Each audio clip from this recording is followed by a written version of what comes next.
speech and the discussion at the second Agile Serbia Conference. So can you tell us what are your impressions about the organization, the participants, speakers, topics?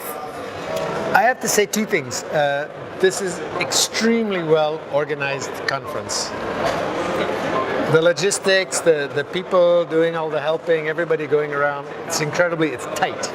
For only being the second year, I'm very impressed. It's a very tight conference.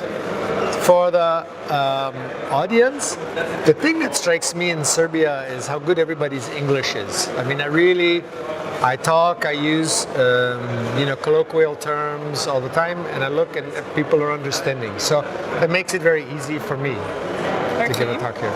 Okay, your advice is whenever things become too complex that we should go back and simplify them. But can we really do that every time? What could be the obstacles for that? So what I'm doing with the Heart of Agile is to say life is very complicated. Right? Every day things are complicated. The techniques, the situations, customers, everything's complicated.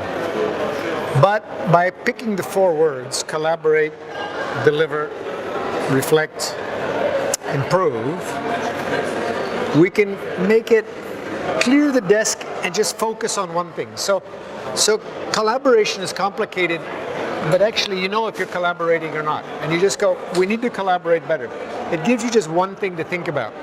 And then you go start working on it and it gets complicated. And you go, okay, it's complicated, let's just how's collaboration working? Right? How is delivery working?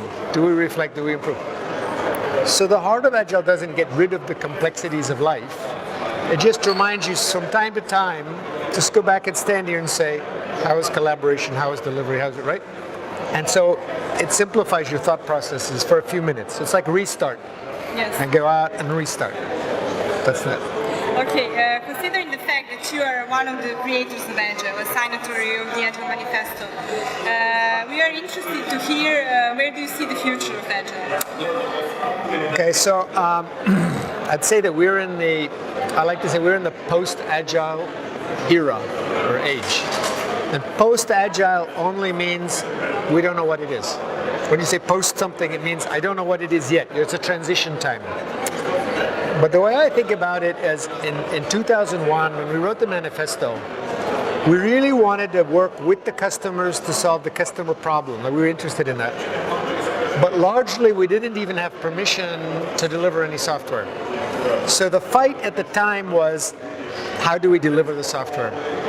That's not what Agile is supposed to be about, but it's what it became because we couldn't even deliver software. By 2015, 16, 17, all of this collaborative development, frequent deliver, feedback stuff is so automatic in many organizations, not in every, that they don't have to think about it. Like this is inside their cellular structure in their body. So you don't have to ask what is Agile, how do I do Agile? Now if I were going to pick an analogy, I would say from 2001 to 2010 or 12, people were asking like, okay, I'm going to reach for a cup of water, but I don't know how to move my arm. And all of our focus was like the muscles in the arm. How do I move a muscle so I can get this hand to reach for this glass of water, right? And that's what most people still think about Agile is how do I move, how do I get software out, how do I get a product out? But we're really just learning how to move the muscles in the arm so that we could reach for something. Once people have internalized this idea of Agile, collaboration, deliver, reflect, improve stuff, you don't have to think, you reach. The Agile people they're delivering. Now what happens is you move your attention from the muscles in the arm to what are you reaching for.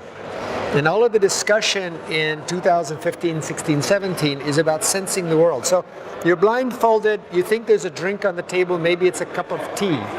And you don't ask, how do I move my arm? All your attention is in your fingertips. Yes. Is it hot? Is it cold? Is it tall? Is it wet? Is it da-da-da? And you're feeling the world. Now, you don't have to think. So this is what I call post-Agile. The organizations that have Agile inside their blood now, they don't talk about that stuff. They're talking about what are they sensing in the world. All the action is, what are we sensing in the world? And that's where Agile has come to in this time. So that's the next evolution, is to move the tension away from the body parts and to sensing the world. And that's present right now, but for most people, it'll be the next frontier for them. Yes, it's the near future. The near future, yeah. Okay, you wrote many books, but the three of them are actually in the top software books ever. Yeah. So can we expect the next book and when? And Yeah. what would it be about? So I've been asked to write a book on Heart of Agile. Great. So the next book will be Heart of Agile. And so I went on Facebook and Twitter and I said, okay guys, I agree I was going to do a book. What would you like to see in the book? And everybody said stories. That's good. So I found about actually like between 12 and 15 co-authors, and each is going to tell a story of some aspect of what would be Heart of Agile: collaboration, deliver, reflect, improve. In different, so I have some people from Australia, some people from Europe, some people from the US, some men, some women, software, non-software. So I'll write the Heart of Agile certain stuff, but all the way through will be the co-authors telling their stories. So it will be the essence of the Agile on the global level. Yeah. And finally, can you tell us a message for the Serbian IT community? The Serbian is your IC, message? I'm happy to see Serbia having enough. I'm really shocked that there are like 500 people at this conference. That's really amazing. And obviously, I like a community to get tight. And the people trade notes. So in Australia and Melbourne, there are a couple of big companies that have decided that they're in different businesses, they're not competing. So they have discussion groups, they trade notes, they visit each other's offices. So for me, it would be really lovely if in Serbia, the people who are not directly competing would visit each other and start to trade, and then everybody gets to improve.